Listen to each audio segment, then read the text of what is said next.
So guys, we're here for the parade, but as you can see right behind me, the security in an airport in Moscow together with his soldiers, and they were welcomed in Russia. And tomorrow he is expected to talk and address Russia. Just imagine our captain Ibrahim Traoré. So Ibrahim Traoré would have gone earlier, but remember that yesterday Burkina Faso was under attack, but they were able to counter and unalive over 1,000 terrorists. I had told you that report today very early in the morning. So he was late because... You see, Traoré has become a hero too, Professor. I and him will drink coffee about Traoré. But he's doing two good things, that he becomes an international icon. A young guy, younger than many of us. Traoré has changed the price of uranium. France was buying uranium from Burkina Faso for $1 billion US every year. He stopped the French to buy his uranium. Today, Burkina Faso is making 85 billion from the same resource. We are selling uranium here. We have no nuclear power. We are just talking, everything is nuclear. We are just selling. Whether the Chinese are paying us the best price or not, we don't know. We are also afraid. What if they walk out of this deal? But Traoré, a young man, a soldier, has changed his country. That's why Traoré is now building up factories, processing plants of agro-processing, because he has resources. We have these resources. When we say some of these things must not be said in the open, but let's drink coffee and talk about the future of our country, we don't listen to one another. So, Foreign Minister, may your door be open for further engagement, deeper engagement in the national interest of our country, so that we start running, because we are crawling. We must start running. And this country has an opportunity to penetrate Africa, to penetrate the world, but we must run and we must talk to one another so that we get the country going. Thank you. Thank you. For me, when I'm watching on television and I find our leaders who should have been working together all along to address these problems that commonly affect their countries, wait until they are invited to go to Europe to sit there and just, you know, it's like they are made to sit down and address their problems. Why does anybody wait for that? What image does it even give about us, about Africa? In fact, the image it gives is that we are not there to even address these problems. We are there for a photo opportunity. We are happy to sit there in Paris with the President of France and address and just talk about addressing problems. It doesn't make sense that our leaders cannot get themselves together to address problems affecting our people. It doesn't make sense. Of course, I'm saying this painfully. On the other hand, that well, I look forward for the time when I can be like the two former presidents. I think they are more free to say things than I do. Being where they are and me being where I am. So I tend to remain with some reservations about what I have to say, because but I think there is that serious problem. African leaders, we don't need to be invited anywhere to go and address our problems without first inviting ourselves to come together to tell each other the actual truth that we must tell each other about our serious problems. You are undoubtedly aware that a few hours ago, your peaceful sleep in the city of Ouagadougou was unfortunately disturbed by the sound of weapons. We sincerely apologize for this. We do not wish for it. We have never wished for it, but such are the circumstances of life. Therefore, we extend our apologies to you and all the residents of Ouagadougou for the noise of weapons over these 2 days. This happened because certain things are not functioning well, which we have observed and will also explain to you here. We have a tendency to always blame the other Burkina. I believe that most of you here are older than I am. So what I'm going to tell you is that we really need to change the pace. We need to change the pace, we need to move quickly. All countries are in a state of urgency. So everyone at their level must be able to move faster and abandon unnecessary administrative burdens. I couldn't even specify this point, that point, or that point where we need to be. Quick. It's all the points. In Burkina, everything is urgent. From security to defense to health, to social action, to infrastructure, everything is urgent. We will have to move quickly.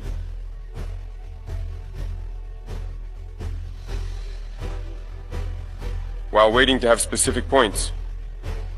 Soon on, the different ministries, to examine them one by one. I will also ask you for a point that could help us in the urgency. Maybe the SG will compile that. I know that you use Land Cruiser pickups in your ministries, often underutilized. And there are often many in your hangars. Maybe they have nothing wrong, but perhaps just minor issues. Identify everything and give us the general report. We need it. Can we have this report by Tuesday at the latest? Because we will surely requisition them. So Russia and China are friends of African countries because there is a wild cat, and that wild cat is eating our chicken. We'll deal with Russia when the wild cat is gone. That is the attitude of African countries, and I think that the engagement that we have, African countries have with Russia and China are a lot more respectful. Russia is not coming arrogantly like Europe and America does. China is not coming arrogantly like Europe and America do. But yet there is need for Africa to also define herself as we relate with these powers going forward. But ultimately, I think that Africa needs to learn from China, from Korea, from Iran, and from Russia, who first had these beautiful revolutions that commanded the respect. Then they developed their militaries, they developed nuclear bombs, they developed all these sorts of things, and then they built their economies. We're sitting here and we're talking about being in the United Nations, having a rotating seat in the United Nations Security Council. We're talking about the economic plans of Africa in the future, new currencies, African Union. All of that doesn't mean a whole lot if the West is going to come in and trample all over you. What good is a seat at the United Nations if they're not going to listen to you? The United States has to listen to China. They have to listen to Russia because China and Russia have a bunch of nuclear bombs that are already pointed at every Western city. Now, of course, I support Africa having nuclear bombs. I understand we're far away from that, and maybe it's a bit controversial to say that. But what I think we also need to understand is that Africans are dealing with this. I think the West needs to get very worried about the potential for Africa to assert its own sovereignty and command respect in the same way that we're seeing in the new Confederation states, but all across Africa. And maybe it only starts with one or two nations, but that's exactly what we saw with Iran and Syria.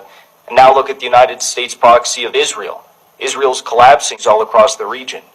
So I think the question of military power is extremely important, and it actually comes before the question of economic power or trade routes or currencies or any of these things. So I hope to see more bold leadership, even in the case of Niger.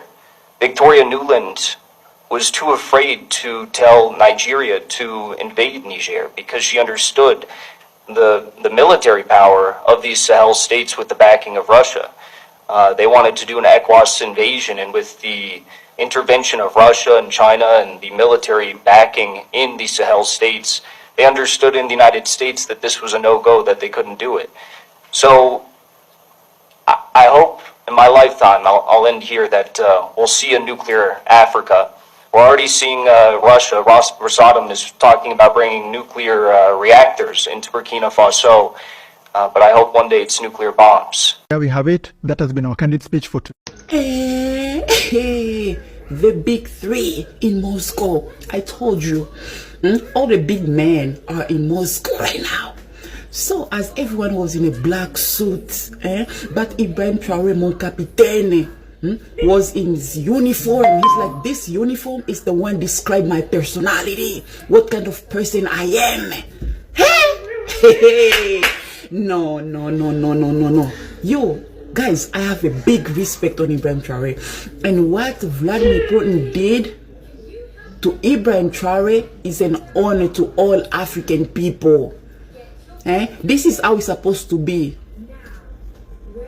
No matter how powerful you are in the world, but you treat everyone with respect.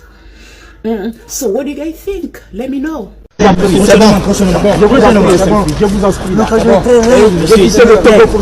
en prie. Je suis de la Guinée, monsieur le...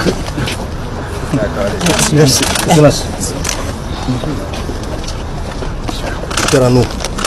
Ouais, les voitures sont où? Le car est là. Oui. C'est vraiment une fierté pour vous. Nous, vers nos voitures, ainsi que le président. Donc on va là. Si vous voulez, on va d'abord ramener le président.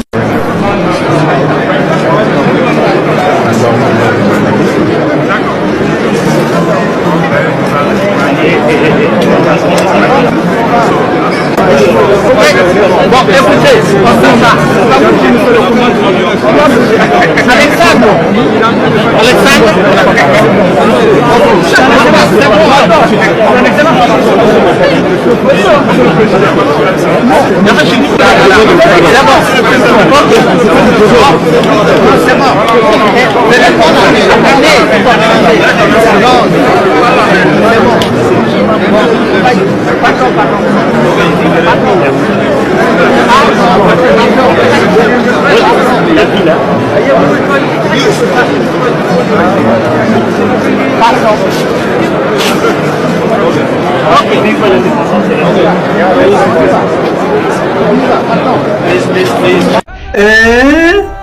Many African leaders, the enemies of African unity, they can never walk through these red carpets in their entire lives until they die.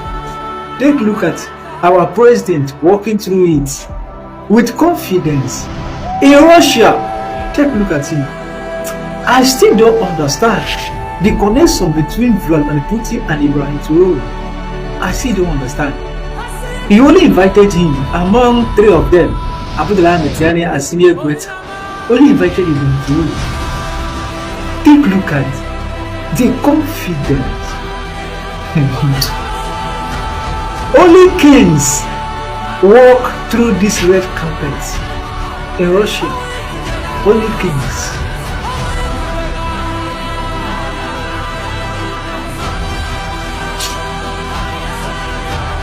When America tries to interfere in Africa, this video always comes to mind. Nation in Africa, and it is.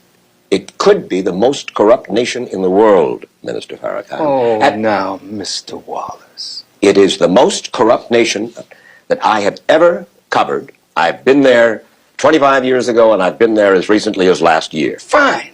So what? 35 years old. That's what that nation is.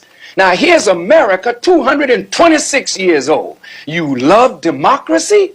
But there in Africa, you're trying to force these people into a system of government that you just have accepted 30 years ago. Black folk got the right to vote. You're not in any moral position to tell anybody how corrupt they are. You should be quiet and let those of us who know our people go there and help them get out of that condition. But America should keep her mouth shut wherever there's a corrupt regime, as much hell as America has raised on the earth. No, I will not allow America or you, Mr. Wallace, to condemn them as the most corrupt nation on earth when you have spilled the blood of human beings. Has Nigeria dropped an atomic bomb and killed people in Hiroshima and Nagasaki? Have they killed off millions of Native Americans? How dare you put yourself in that position as a moral judge? I think you should keep quiet.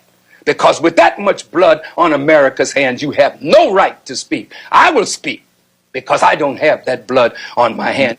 Yes, there's corruption there. Yes, there's mismanagement of resources. Yes, there is abuse. There's abuse in every nation on earth, including this one. So let's not play holy to moralize on them. Let's help them. I'm not moralizing. I'm asking a question and I got an answer. Why would you put it as the most corrupt regime in the world? That doesn't make sense. Can you think of one more corrupt? Yeah, I'm living in one. I'm living in one. Yes. You've done a hell of a thing on this earth, so you should not be the one to talk. You should be quiet when it comes to moral condemnation, in my judgment. I didn't mean to be... Guys, I'm live here at Kremlin, and I just got some good news that Ibrahim Traoré is going to be here live tomorrow for the victory parade. Guess what? I'm also going to be here live tomorrow to show you guys live the president of the African Youth, Ibrahim Traoré, live at this place, the Red Square. This is the Red Square where the victory parade will be done tomorrow, the 9th of May 2025. And I just got a good news that Ibrahim Traoré is going to be here live tomorrow. So if you want to see Ibrahim Traoré live tomorrow at this Red Square, then don't forget to follow me, like and share this video. Our president is going to be here live tomorrow, Ibrahim Traoré. So stay with me as I will be giving you a live update tomorrow here at this place. This is the Kremlin. Of course, you can see behind me, that's the Kremlin. This is the Red Square where the victory parade will be done tomorrow. And I am going to be here live tomorrow. And I will show you guys Ibrahim Traoré. And not only Ibrahim Traoré, I just heard that other presidents are also going to be here. The president of China, who is currently in Moscow, and some of the world leaders are actually here in Moscow currently for this great parade that will be held right behind me, right here tomorrow at the Red Square. So don't forget to follow me, don't forget to like and share this video so that you'll be the first person to see my live tomorrow when I come here. If you want to see Ibrahim Traoré tomorrow live here in Moscow at this place, then share this video to 10 or 15 of your friends so that you and your friends will see Ibrahim Traoré live here tomorrow. Don't forget to share, don't forget to like. This year's victory parade, marking 80 years since the Soviet Union then and its allies emerged victorious over Nazi Germany in World War II, wasn't just a parade.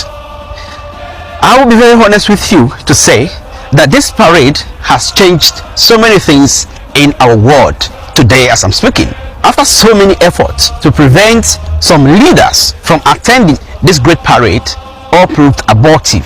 One of the greatest things that will go down in history is the Russian President Vladimir Putin was able to gather dozens of leaders from almost every continent in the world. There were leaders from Africa, from Europe, from Asia, and from South America. What even shocked the West was Vladimir Putin, the president of Russia, and Xi Jinping, the president of China, had one of the best and most fruitful diplomatic discussions ever. And guess what? The Russia Federation and China will now be working hand in hand more than ever before. So guys, we're here for the parade, but as you can see right behind me, the security is so tight that we're not allowed to enter. Nobody's allowed to go there. You can only go there when you have a special invitation card or accreditation, basically. You see all of us standing out. We came in very early this morning thinking we'd be allowed perhaps to enter, but unfortunately the security is so tight that you cannot just enter here without an accreditation or maybe a special invitation letter. So that's why we're still standing and see what will happen actually. We just heard that it will start around 10, so we're waiting to see what will happen. Perhaps they will allow us to enter maybe after or during the parade, but let's see. And as it is now, internet is not working. Internet is totally off. That's why I can't go live. Internet is totally off as I'm speaking. So we are still waiting to see what will happen.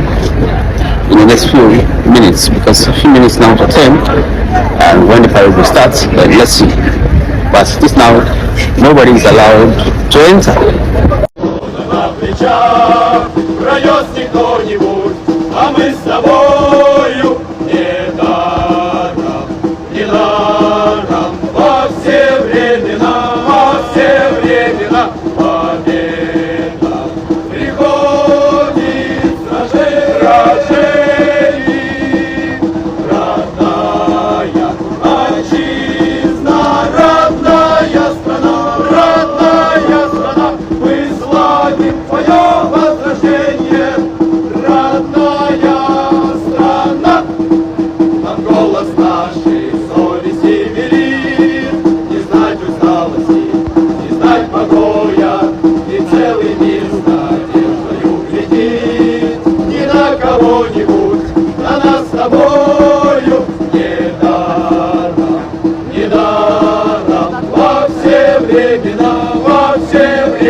They fear Ibrahim Traoré, but not because he's violent, not because he's corrupt. They fear him because he's awake. He's not chasing riches.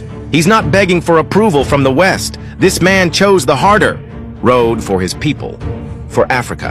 When Traoré speaks, it's not just politics. It's the cry of a continent breaking its chains. His words hit like thunder because they carry truth, raw, unbought, unshaken. He doesn't serve foreign masters.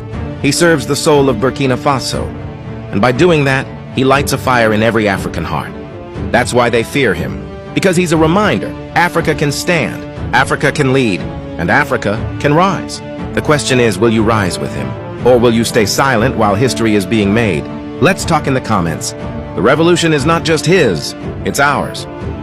So we see other activities from AFRICOM. We have the Chiefs of Defense Conference coming up in 2025. Yes. And this is one of many training and learning activities that you carry out. Yes. Why do you do this, and especially with your African partners? Wow, that's a great question, Naomi. And we'll just reflect back onto back in June, we had the Chiefs of Defense Conference for the first time on the African continent. We used to do it in Rome and across other places in Europe. But I said, no, this should be owned by the African continent, because we're bringing together more than 40 chiefs of defense from various countries. And we had it in Botswana. And it met its expectations. A collaborative sharing of ideas, exchanges of solution sets from the regional challenges, from southern Africa to West Africa, East Africa, and then across the Maghreb in North Africa. That's unmatched. I know our competitors tried to replicate that, but what we do here is led by the African countries, the African militaries, to bring together and address some of the same challenges, but coming up with shared objectives and solution sets, how to address problems of transnational crime, violent extremist organizations, climate change, building resiliency, and closing the divide between the military and civil society. All those things are tabled, and we discuss it and come up with solutions. So that's the value in having the Chiefs of Defense Conference. So a lot of learning, a lot of investment, Absolutely. and integrated engagement across the board. Yes, Naomi.